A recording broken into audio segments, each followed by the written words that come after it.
안녕하세요. 오늘의 주제는 업무 중에도 스마트폰에 종속되어 산다? 입니다. 종속, 자주성이 없이 주가 되는 것에 딸려붙음이라는 뜻입니다. 과의존의 문제를 겪는 분들은 주가 스마트폰이 되어 있는 경우라고 볼 수 있죠. 처음에 분명 이렇진 않았을 텐데 언제부터 우리의 자주성이 위협받게 되었을까요? 물론 스마트폰을 주체적으로 사용하시는 분도 있겠지만 안타깝게도 최근에는 그 반대의 경우가 많은 것 같은데요. 어느 순간 내가 스마트폰을 사용하는 게 아니라 스마트폰이 나를 사용하고 있다. 이런 느낌을 받으신 적 있나요? 어떻게 하면 우리가 이 고리를 끊어내고 다시 자주성, 주체성을 회복할 수 있는지 함께 알아봅시다.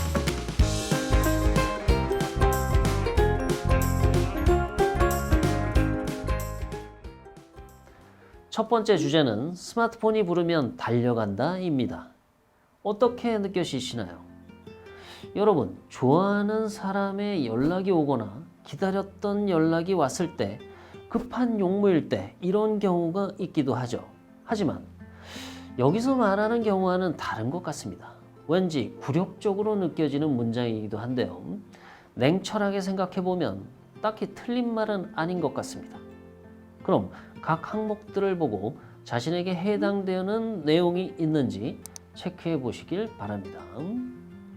여러분 옆에 스마트폰에서 알림음이 울리는 순간 곧바로 반응하면서 달려가거나 손을 내미는 습관이 있다면 스마트폰에 가장 반응을 잘하는 인간으로 적응한 것일 수 있습니다. 이런 사람을 주변에서 볼 때 어떻게 느껴지시나요? 본인이 아니라고 부정해도 스마트폰에 종속된 사람으로 보이게 되는데요. 스마트폰에 이렇게 반응을 잘한다는 것은 심리적으로 사람과의 관계에서 오는 욕구가 충족되지 않아서 스마트폰에 반응하는 것일 수도 있다고 합니다. 일종의 결핍을 스마트폰을 통해 해소하려는 욕구가 발현된 것이라고 보이죠. 요즘은 반려견을 키울 수 없는 가정에서 대신에 반려견 로봇을 키우는 가정이 늘었다고 하는데요. 인간은 디지털 기기에도 애착을 느끼기도 합니다. 인간은 항상 관계에서 오는 교감과 애정을 원하기 때문이죠. 네, 맞습니다. 우리는 디지털 기기와의 애착과 교감으로 다른 무언가를 대체하는 것일 수도 있습니다. 아무래도 디지털 기기와의 교감보다는 사람과의 교감이 훨씬 강력하겠죠. 인간관계가 제일 어렵다는 말처럼 사실 인간관계가 쉬운 일은 아닙니다. 하지만 쉬운 것만이 정답이 아니죠. 쉽고 간편한 것만 쫓다가는 부작용을 겪게 됩니다. 적어도 우리의 주체성을 기계에게 뺏기는 것보다는 낫지 않을까요? 네, 본질적으로 이런 스마트폰에 종속된 삶의 문제는 애착과 교감을 건조하게 하고 결국엔 사라지게 만들 수 있다는 걱정을 야기하기도 합니다. 여러분 혹시 하루 종일 스마트폰 생각이 머리에서 떠나지 않는다거나 내 스마트폰이 보물 1호라거나 또는 스마트폰을 사용하고 싶은 충동이 강하게 느껴진 적이 있으신가요? 그럼 혹시 새로 출시된 스마트폰 광고를 보거나 새로운 기종을 미리 사용해 볼 수 있는 기회를 얻었을 때는 어떤 기분이 드시나요? 스마트폰은 끊임없이 새로운 기능이 탑재되어 왔고 또 광고도 너무 멋있죠. 최신형 스마트폰을 사용하는 내가 좀 멋있고 세련되게 느껴지기도 합니다. 하지만 자신이 이런 소비를 조장하는 마케팅에 과도하게 반응한다면 한 번쯤 경각심을 갖고 생각해 봐야 하는데요. 결국은 기업의 마케팅에 휘둘리면서 현명한 소비와는 멀어지게 되고 더 나아가 물질적인 풍요에 국한된 사회적 분위기에 물들어 버리기 때문이죠. TV에서 보이는 스마트폰 광고는 강력하게 혹은 늘 새롭게 만들어져서 소비자를 매혹시키기 때문에 스마트폰에 대한 열망이 머릿속에 파고드는 것일 수도 있습니다. 별 생각 없다가도 멋있는 광고를 보면 사게 되고 싶어지는 것처럼요. 물론 스마트폰 외에도 여러 흥미로운 광고들이 우리의 일상을 점령하기도 하지만 그 많은 홍보들이 사실상 머리에서 떠나지 않는 걸 보면 지속적인 스마트폰 홍보 등의 광고들이 어떻게 우리의 인식을 잠식하게 되는지 생각해 볼 필요가 있겠죠.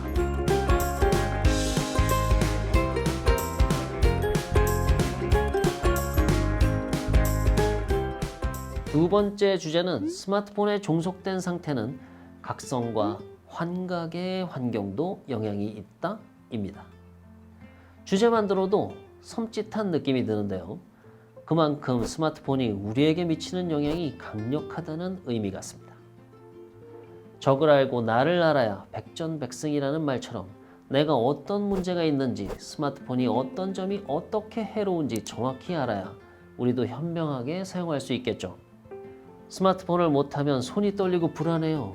이런 문제가 있는 분들은 먼저 스마트폰 말고 다른 곳에도 열심히 전념하거나 몰두해 보았는가를 먼저 생각해 보셔야 하는데요. 만약 다른 곳에 몰두해 있을 때 불안하지 않다면 손이 떨리거나 불안한 증상은 단순히 스마트폰을 못해서 오는 문제라고 할 수 없습니다. 사실상 스마트폰을 못해서 안절부절 못하거나 손이 떨리는 것은 할 것이 없기 때문에 오는 증상일 수도 있습니다. 또는 카페인 섭취나 인스턴트 음식 등이 가속화시킬 수 있는 부분이기도 한데요. 즉, 각성의 상태를 필요로 하는 성분이 신체에 들어올 때 수전증을 가속화시키는데 이처럼 일상에서 섭취하는 음식과의 관계도 함께 살펴봐야 합니다. 또 카페인류는 신체의 피로도와는 무관하게 깨어있게 한다는 점에서 심신의 피로도가 낮춰지는 것이 아닌 누적되는 결과를 만들기 때문에 이런 것부터 조절해봐야 정확한 원인을 알 수 있습니다. 심신의 피로도가 높은 상황이라면 스마트폰을 사용한다고 해서 스트레스나 불안이 감소하지 않습니다. 오히려 스마트폰을 자주 사용하고 오랜 시간 사용하는 것은 카페인 등의 섭취로 인해 발생하는 신체적인 각성작용과도 유사한데요. 이와 더불어 심리적인 요인이 더해지면 혼란 속에 머물게 되는 상태가 됩니다. 정리하면 스마트폰에 종속되는 것을 막기 위해서는 스마트폰을 사용하지 못해서 심리적으로 불안한 상태가 되는 것이 아니라 스마트폰 외에 대안 활동이 없거나 신체에 유입되는 음식의 성분에 의한 것임을 알아야 한다는 건데요.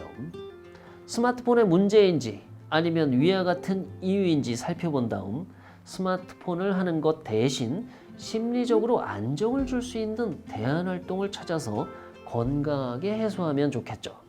또 이거라면 내가 종속되어도 될 만한 가치가 있는 것 같아 라고 느끼는 활동을 찾게 되면 더할 나위 없겠죠.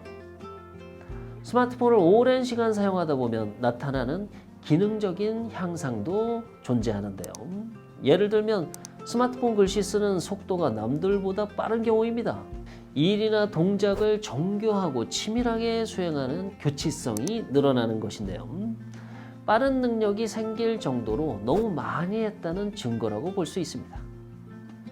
많이 할 수 있을 만큼 각성의 상태에 빠져 있었다는 것인데요. 혹시나 이런 능력 부러우신 분이 있으신가요? 단련해서 더 능력을 키우고 싶으신가요? 아마 이러한 기능이 좋아지는 것이 본인이 정말 필요로 하는 능력은 아닐 것 같은데요. 결국은 시간 낭비가 되겠죠. 이처럼 스마트폰 과의존의 문제는 각성 상태로 버려진 시간의 낭비를 뜻하기도 합니다.